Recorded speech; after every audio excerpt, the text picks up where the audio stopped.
currently 11:02 p.m. And this is what I have so far of what's going to be the latest prop character for the 99th Dan Hamming episode. I've been spending the past hour or so working on essentially a full face mask for this prop character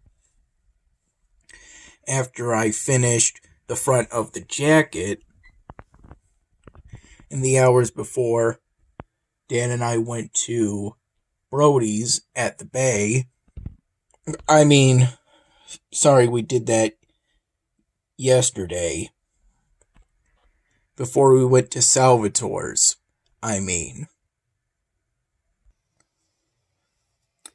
Dan and I went to Salvatore's at around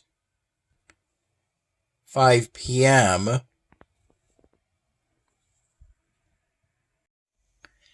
And roughly from the morning hours to about 4:45 p.m., essentially all the hours before we went to Salvatore's, I worked on the front of the jacket. First I did these brown and red ultrafine lines and these black lines, which I did using these Sharpie markers. These are all the Sharpie markers I've used thus far. Though I did also use this gold metallic Sharpie marker.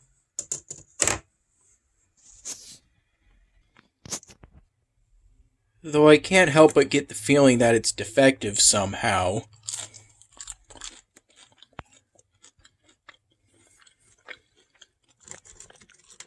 If I recall correctly, in the early to mid-afternoon,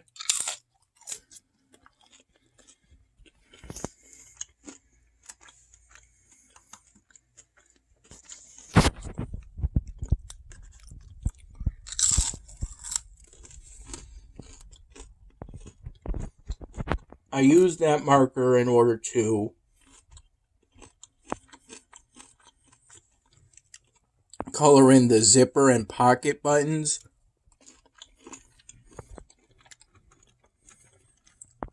of the front of the jacket.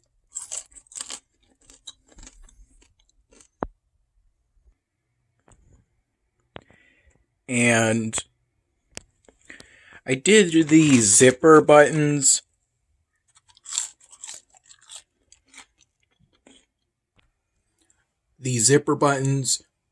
here in the middle first. But then after some time, when I did this button, that gold metallic Sharpie marker bled too much and through the initial button outline that I made with the brown ultrafine marker. That didn't happen as much for the other pocket button, since as soon as I saw that it had bled,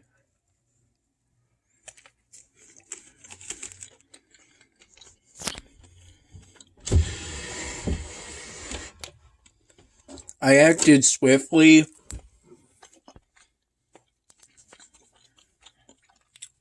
to get rid of the excess marker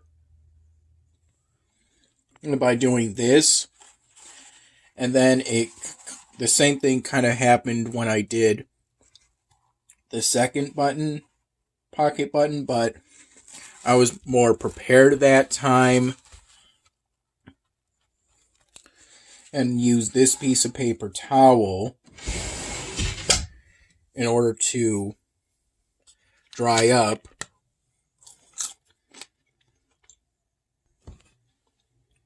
the excess liquid on the gold metallic marker.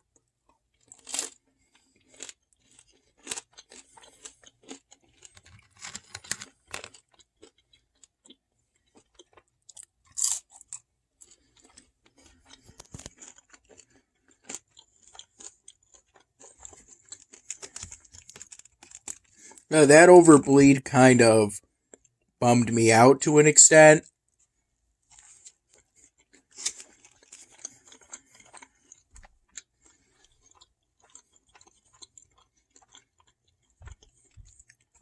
But I managed to fix it to the best of my ability.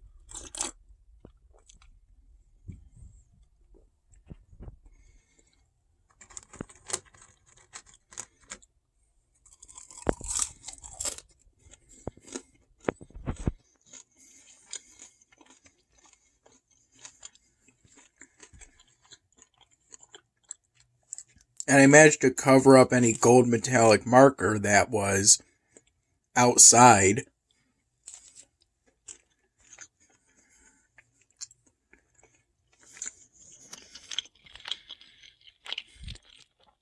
of the button outline.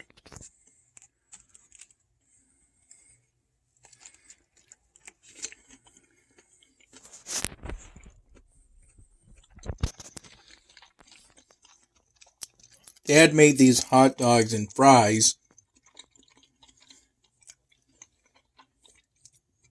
not too long ago. Though ultimately this stain resulted from the first time I acted to dry up the gold metallic marker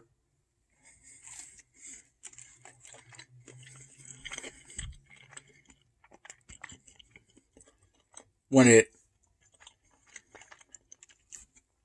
completely bled to a rather uncontrollable extent.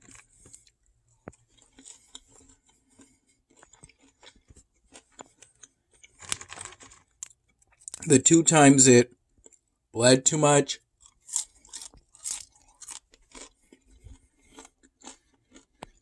I considered it defective and considered removing it from my marker satchel, but then I decided that I could still use it, but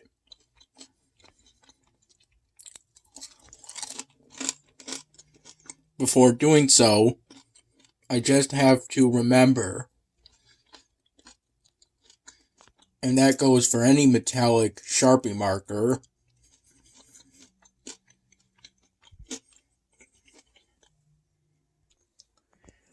if it looks like there's liquid on the tip, I just have to get that liquid off and dry up the tip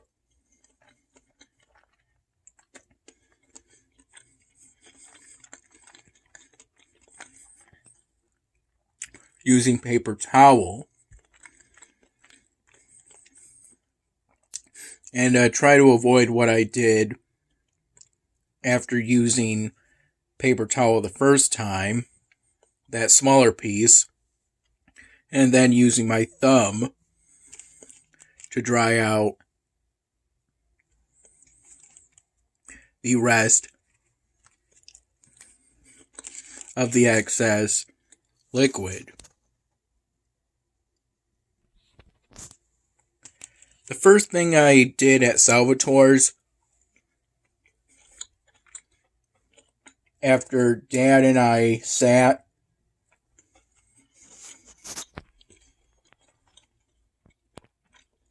at the right corner of the bar area,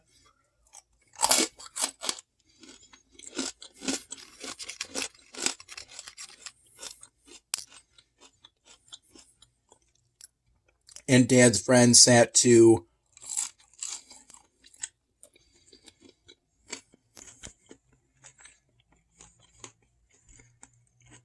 mostly the left, but also a little bit to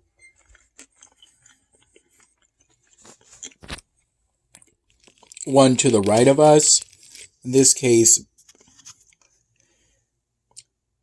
Magdi.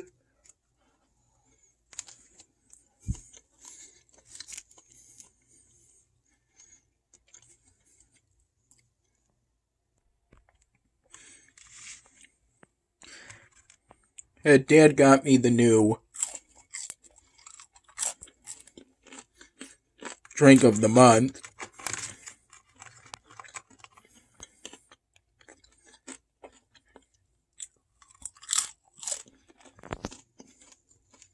Called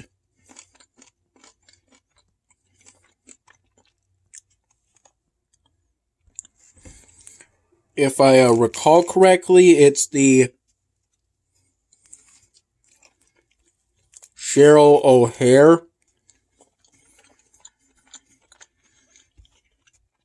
At least that's how I remember it.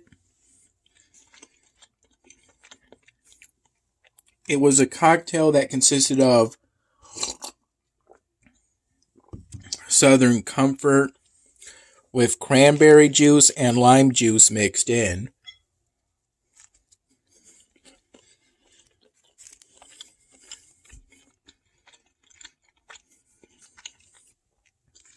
It made for a pretty good combination.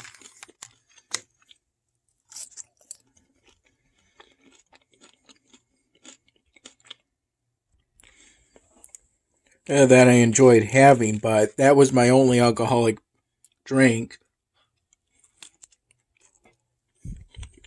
of the whole night.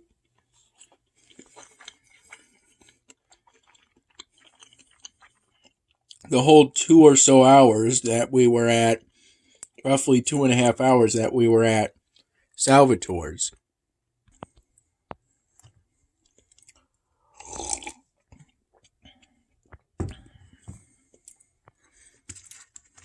After I finished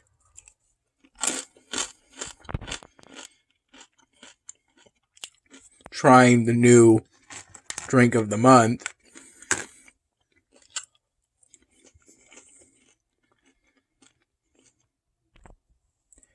I recall having roughly 5 glasses of iced water over the next hour and a half to 2 hours. While Dad and his friends only recalled 3.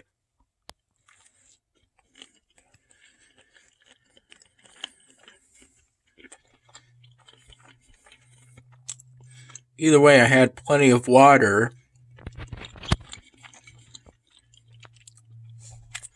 Yeah, but with that water, I had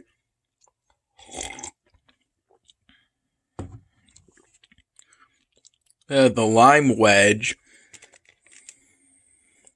on the glass as a garnish.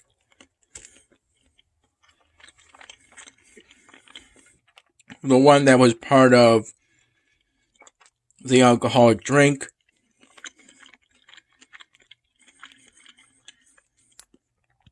that I had towards the beginning of me and Dad's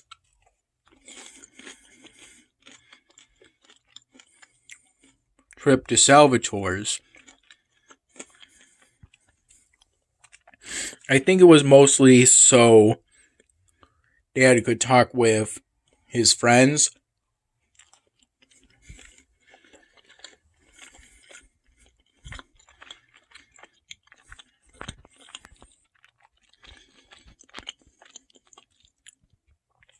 Yeah, but I also chatted with Dad's friends at times.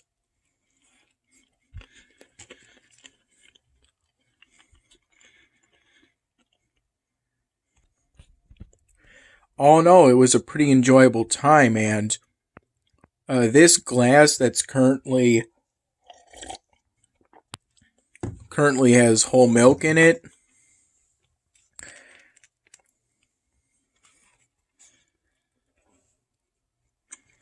around the time Dan and I got back from Salvatore's, somewhere between 7:30 p.m. and 8 p.m.,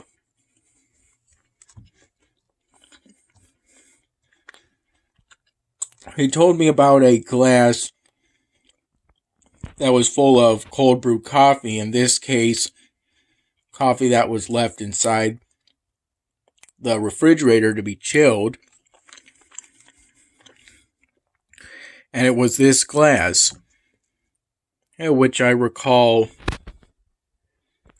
drinking from 9 to 10 p.m.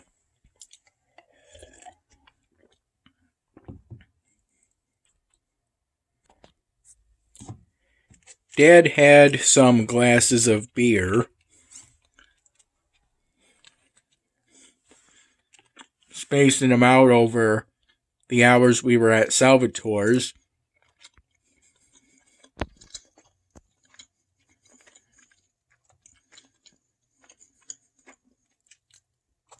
Dad got a medium pizza with pepperoni and bacon.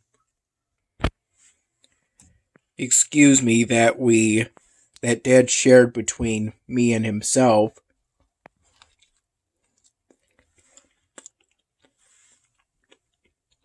We had roughly half the pizza each. Then Dad got an order of fried dough, which was shared between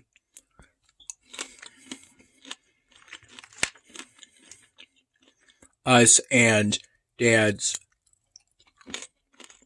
friends, at least one of them, with me having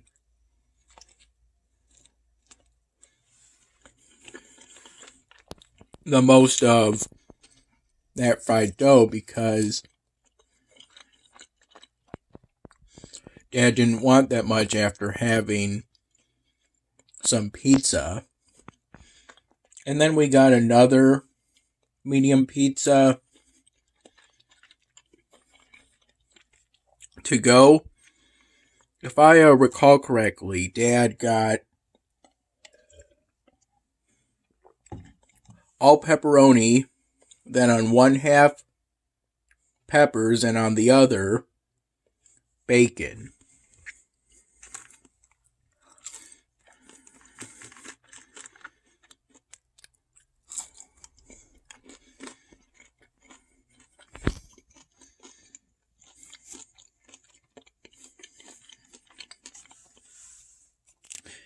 The pizza at Salvatore's is pretty good, though. We haven't yet broken into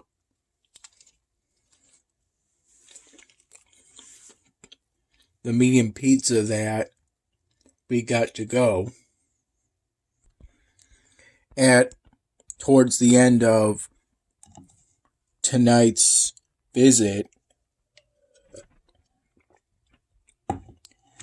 of Salvatore's.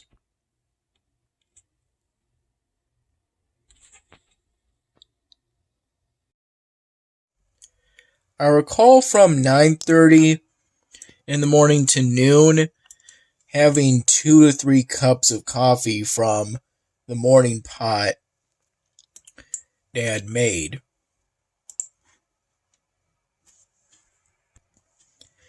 In that same time period, around 11:15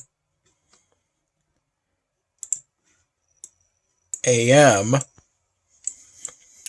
I had some leftovers from when Dad made steak and heated up some microwavable mashed potatoes. The leftovers were pretty good.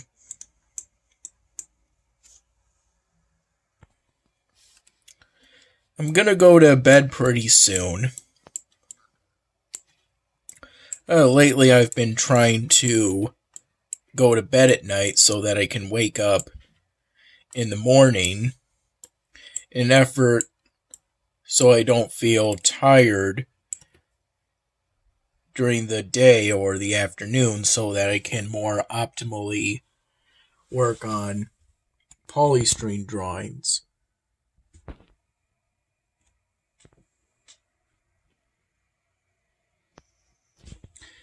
I did the front of the jacket during the morning and afternoon hours, and essentially I did what I did so far on the full face mask during the late evening and early night hours, essentially.